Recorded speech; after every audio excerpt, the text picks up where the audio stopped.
And just like that, the political landscape for the 2024 election has a complete reboot, with President Joe Biden announcing he will not seek re-election. Yeah, and with 106 days until the election, Vice President Kamala Harris is heir apparent, with President Biden and many Democrats throwing their support behind the VP. Thank you for being here with us tonight. I'm Lorenzo Hall. And I'm Adam Longo. Just like you, we have felt firsthand just how chaotic these last few weeks have been, from that disastrous debate to an assassination attempt against the former president. Yeah, so we do have team coverage tonight. WUSA 9's Matthew Torres and Matt Gregory getting reaction on this historic moment. Today's decision by President Biden comes after members of his own party have spent weeks urging him to step aside. President Biden has dropped out of the presidential race, ending his bid for re-election just under 4 months before Election Day in November. In a statement, the president said, in part, quote, "While it has been my intention to seek re-election, I believe it is in the best interest of my party and the country for me to stand down and to focus solely on fulfilling my duties as president for the remainder of my term." Biden's decision followed a debate performance that prompted more than 36 Democratic lawmakers to urge him to pull out of the race. One of his closest allies, Delaware Senator Chris Coons, called it a very difficult decision. The challenge of seeing this moment and of recognizing what was in the best interest of the nation was a significant challenge. I still believe he could have beaten Donald Trump. The president's change of heart comes 1 month ahead of the Democratic National Convention in Chicago. Jamie Harrison is the chair of the DNC. This president, Joe Biden, has been a transformational president. He's been a great leader. President Biden offered his full support and endorsement of Vice President Kamala Harris to become the Democratic presidential nominee. The vice president says she is, quote, "honored to have the president's endorsement, and my intention is to earn and win this nomination." Political heavyweights are already backing Harris, including both Clintons and many members of Congress. The framework of the race is clear at this point. Kamala Harris is going to prosecute this case for democracy and freedom across the country. The DNC says in the coming days, the party will undertake a transparent and orderly process to move forward as a united Democratic Party. Less than 10 hours after the president endorsed Kamala Harris to succeed him, the Democratic Party's fundraising arm, Act Blue, announced it has raised nearly $47 million following the launch of Kamala Harris's presidential campaign. That is the biggest fundraising day so far of this 2024 cycle. Now, the campaign is also already shifting gears and selling merch to support Kamala Harris's run for president. There are Kamala signature T-shirts you can see right there. You got the stickers, you got the coffee mugs. You can also get your very own throwback Kamala sweatshirt. Now, Joe Biden's re-election bid has dominated the headlines ever since that lackluster performance in his only debate with Donald Trump earlier this year. Yeah, we saw President Biden losing support from lawmakers, donors, and in the polls. Our Matthew Torres is here now with more on how people are reacting to this big political shift. Depending on who you ask, Biden dropping out seemed inevitable. Not only is there a swift reaction to his decision, but now the push to make VP Kamala Harris the next president. A tale of two signs outside the White House. Voters in our nation's capital reacting to Joe Biden's decision to drop out of the presidential race. I'm not 100% sure this was the right call. I felt like the pressure was building. I think we do need somebody younger in there, someone more, younger generation. And I'm sort of glad. I think he's past his prime, and it's time to move on, let somebody else step up and lead. The pressure to exit his run for re-election was only intensifying weeks after his poor debate performance against former President Donald Trump. So I am not surprised, because the party is desperate to beat Trump. George Mason University political science professor Jeremy Mayer wrote this USA Today op-ed calling for Biden to step down months earlier. Biden lacked the ability to convince Americans that they didn't see what they saw in that debate. Biden and other top leaders have since endorsed Vice President Kamala Harris as the Democratic presidential nominee. Rather see a Democrat win than a Republican. I'm not sold on Harris, to be honest. Now, I will probably still vote that way. We have to get around one candidate and work like hell to win this election. Mayer believes she's a better candidate than Biden. Despite this historic and late change, he thinks there's still plenty of time to convince voters. If this were 1988, it would be too late. But in today's modern 21st century media environment, where on the internet someone can be unknown and then a week later be famous globally, it is not too late. The American public has months to find out about Kamala Harris. Analysts also say the support for Harris is gaining momentum, so strong that by this time next week, they say we'll be talking about who should be her pick for vice president. Well, we're not going to wait that long. As the vice president works to galvanize support now for her own White House bid, the question then becomes, who does she put on the ticket to be her vice presidential running mate? Well, CBS News compiled a list of possible candidates. That includes Wes Moore, the governor of Maryland. Other names being floated to the top of contention include Pennsylvania Governor Josh Shapiro and Arizona Senator and former astronaut Mark Kelly. Now, during our newscast at 6:30, Lorenzo and I spoke to Republican strategist Annalise Keller, who thinks that the VP choice could decide the election. I think it is all going to come down to who she chooses to be her VP. And I think you're right. It is going to be, a choice. It's going to be important to have someone who helps in those battleground states. Those key swing states include Arizona and Nevada, as well as Pennsylvania, Michigan, and Wisconsin. President Biden also won a narrow victory in Georgia in the 2020 election.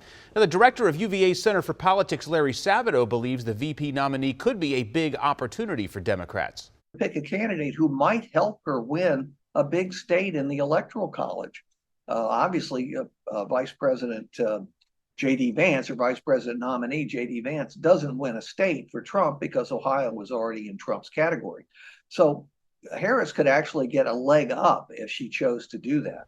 The VP decision doesn't have to be made until the Democratic National Convention, which is still a month away.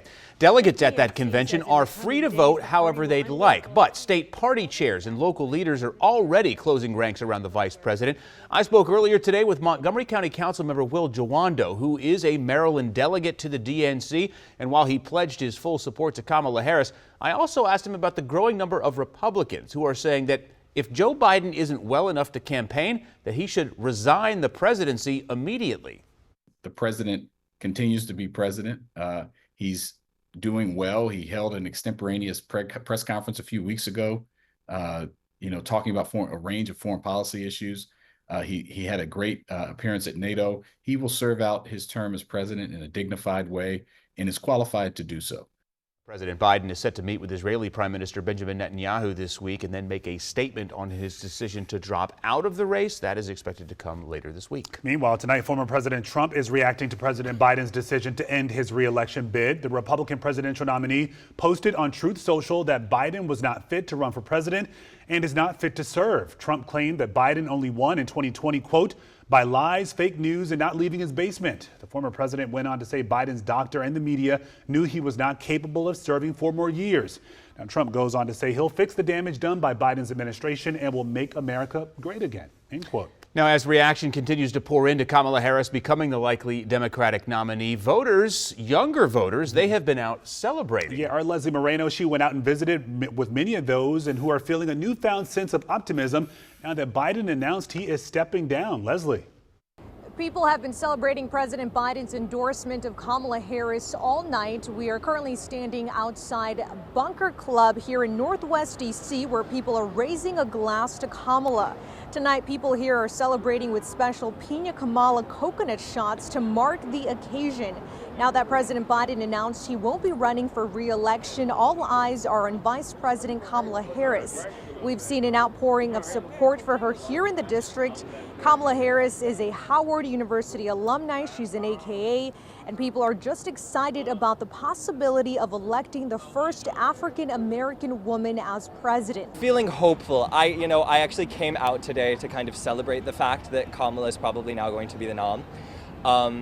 And, I'm hugely excited to vote for her. I was not excited to vote for Joe Biden, but I am excited to vote for Kamala. Very exciting. I think especially seeing after Mexico elected their first female president, doing the same would be a very exciting thing for us to witness as a nation, for sure. She's proven herself. And again, she is our next president. I'm sorry.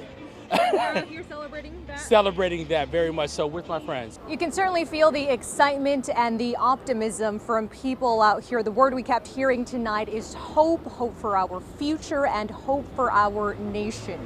In Northwest D.C., Leslie Moreno, WUSA 9.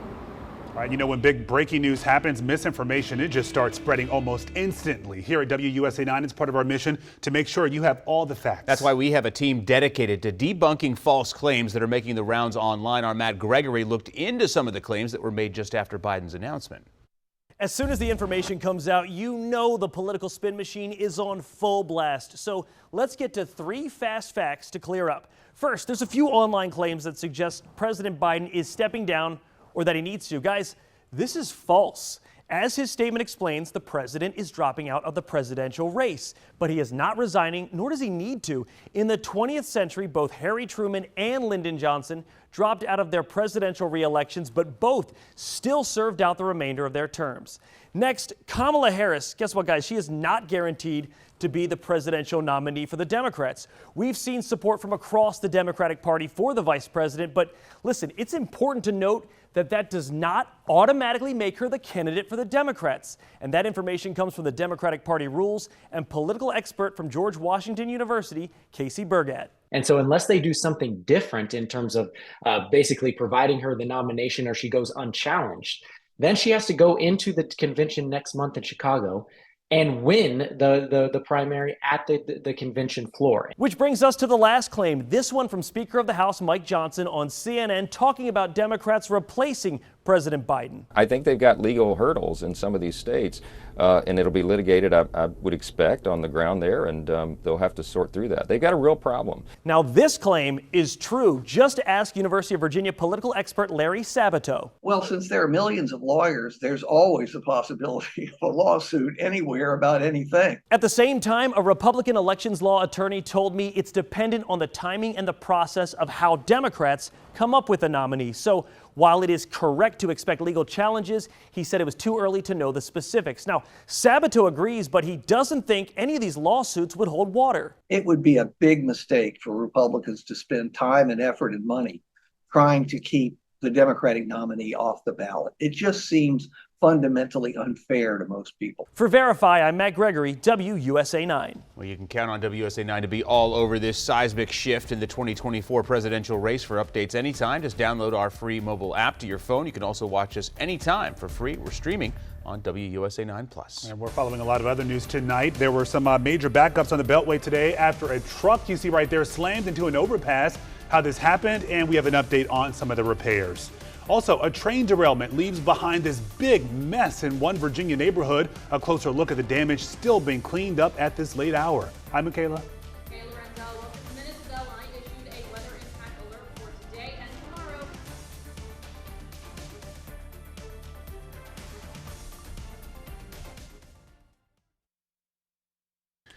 A firefighter and a civilian got hurt after an apartment fire in Northeast D.C. This fire started in a second-floor apartment this afternoon in the 4200 block of Benning Road. A man was taken to the hospital in critical condition. A D.C. firefighter was also taken to the hospital with what we're told was a non-life-threatening condition. We're told, in fact, several firefighters had to go through a rehabilitation process of rest and rehydration after battling that fire in temperatures that hovered over 90 degrees. A crash on the outer loop of the Capitol Beltway sent 2 people to the hospital and caused some major backups on the Beltway in both directions. Yeah, now tonight things are back to normal, but traffic was backed up for several hours earlier today when a truck slammed right into that overpass bridge. So crews spent several hours cleaning up debris from the crash. This happened at I-495 and River Road just after 10:30 this morning and shut down the left lanes of the Beltway on the inner loop. State police say traffic was backed up as far as the dullest toll road in Virginia after that truck smashed into the overpass bridge at River Road.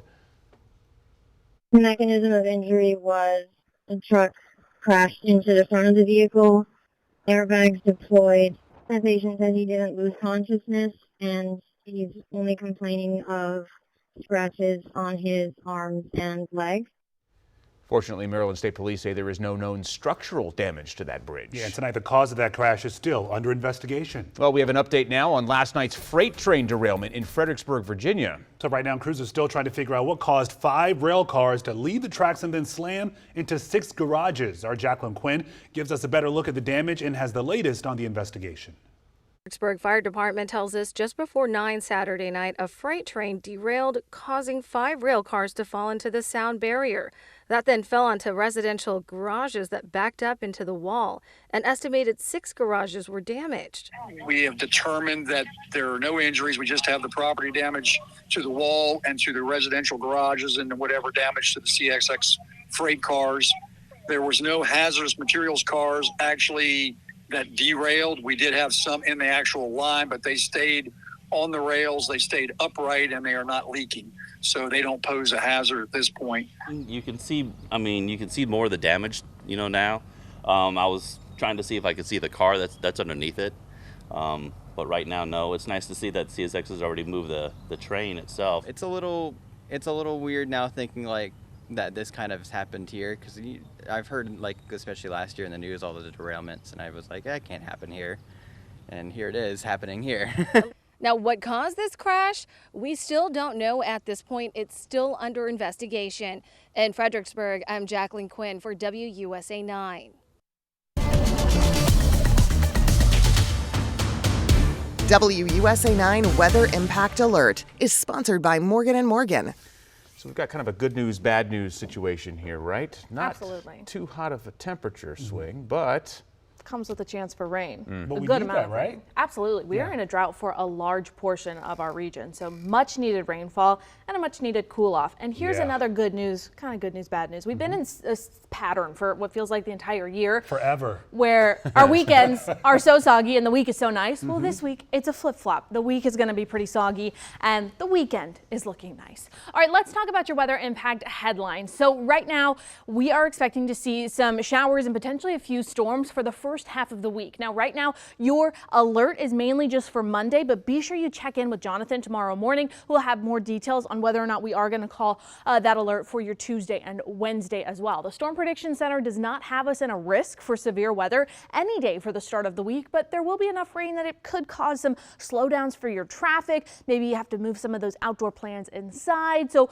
continue to check back in with us, as this is a pretty dynamic forecast. The impact will be in the way of rain and showers, and what you need to know right now, have the umbrella handy and have a way to get weather information, as some of these storms could be overnight. So make sure if you've got an alert, if we can send you alerts on your phone, that those alerts are loud enough to wake you up in case you're snoozing.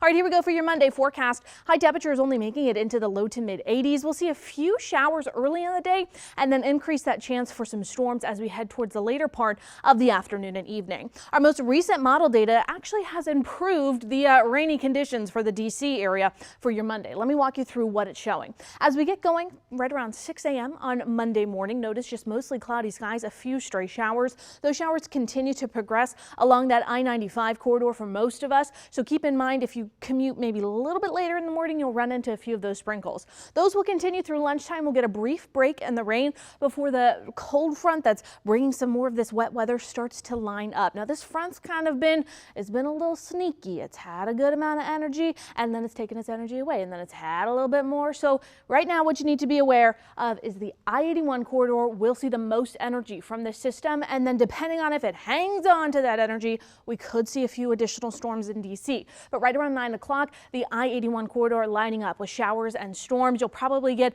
a few rumbles of thunder and even some gustier winds. As that line pushes towards DC, like we're talking about, if it hangs on to its strength, we'll get a few storms for the district. If it loses its strength, which our current models are showing, we'll just get a few showers overnight Monday into Tuesday. Tuesday, we're waking up to those cloudy skies, and we'll see those showers roll through for the afternoon and evening there.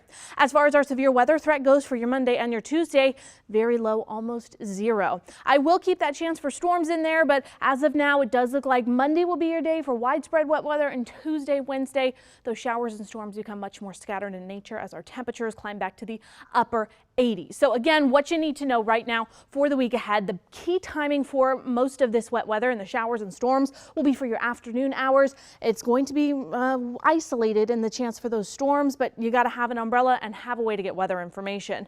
Thankfully, that rain tapers off just in time for the weekend. Let me show it to you here on our long-term model, so you know what to expect as we get towards the second half of the week. Scattered rain for your Tuesday, a few additional showers there for your Wednesday, and then check this out. As we get towards your Thursday, a few sprinkles here and there. Same story for your Friday, and then your weekend. Yes, we'll see a few clouds, but it does look like we'll be on the drier side there. Our rainfall totals ranging anywhere from 1.5 inches to 2 inches over the next 3 to 4 days. Now, if you like the 80s, you'll like the next couple of days. If you're going to miss the 90s, well, they're not too far off. As we head closer to the weekend, those 90s return, and it does look like they'll stick around through the end of the month.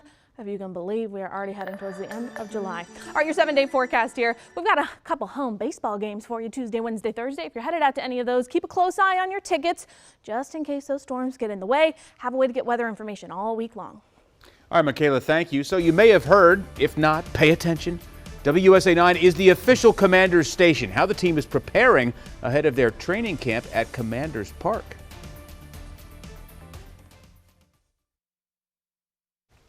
WUSA 9 is the official television station of the Washington Commanders, and training camp, it begins this week at Commanders Park. Now, there are plenty of new faces on the roster ready to make an impact, but don't be so quick to write off the long-tenured veterans. Terry McLaurin, the third longest tenured commander on the roster, is entering his 6th season in the NFL, with each of his last 5 resulting in at least 1,000 receiving yards. Now, even though McLaurin has been the picture of consistency at the wideout position, he was passed over in an anonymous poll of league personnel who determined he wasn't worthy of a top 10 ranking. Whoa. All right. So despite this, however, McLaurin knows it's business as usual at training camp, saying he's used to being overlooked, but Scary Terry, as we call him, knows what he's capable of. I think I've always flown under the radar. I believe last year or the year before that, like I was on that list or honorable mention. So I think it fluctuates year to year based on production, based off of the kind of the year that you had the previous year. So I understand like my numbers per se weren't up there with the top guys on that list, but I still feel like I'm one of the top receivers in this league.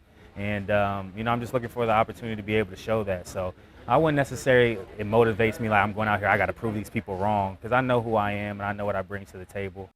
That's right. We love what he does off the field as well. You spoke with him earlier this week, Adam. What a great role model. You can see McLaurin and the rest of the Commanders prepare for the season as training camp gets underway this Wednesday. Yeah, we'll have comprehensive coverage of all the happenings in Ashburn right here on WUSA 9. I'll actually be out there Wednesday, Thursday, and Friday. Of course, WUSA 9, your home for Commanders training camp. Now, after the break, we're going to have a recap for you of tonight's big story. Yeah, you know, President Biden announcing he will not seek re-election. We'll be right back.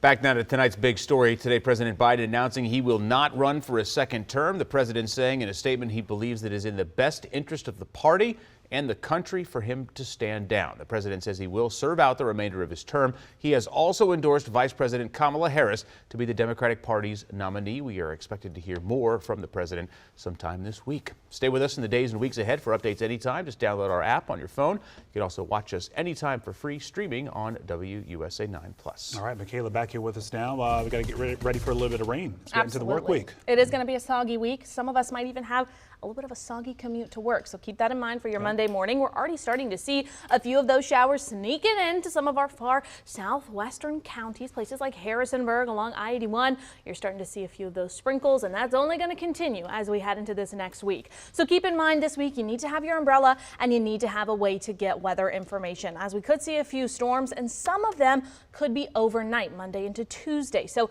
whatever app you use, of course we always recommend our WUSA 9 app, but just make sure that the alerts are turned on and location services are turned on, and those alerts are loud enough to wake you up in case you're snoozing or asleep when these storms come through. We'll continue with the best storm chances through Wednesday. Get some clearing getting into your Thursday and Friday, and the weekend is looking gorgeous. It's going to feel like summer as we head towards, I said it earlier, the end of July, if you can believe that, it, yeah. with some sunshine and some 90s. We're also going to bring back a lot of the green that we've been missing. So seeing lawns and trees just sort of drooping, looking all brown. And it'll help pollen a little bit. If you struggle with allergies, all this rain throughout the week will help bring down the pollen, wash it out of the air. So maybe not so much sneezing this week. We need this week. So we're okay. We're okay with the rain. We're okay with the cool down. All right. Thank you, Michaela. All right, thanks so much for watching. WUSA 9 News at 11. Get Up DC starts at 4:25 a.m. You have a great night. Get some rest. We'll see you back here tomorrow.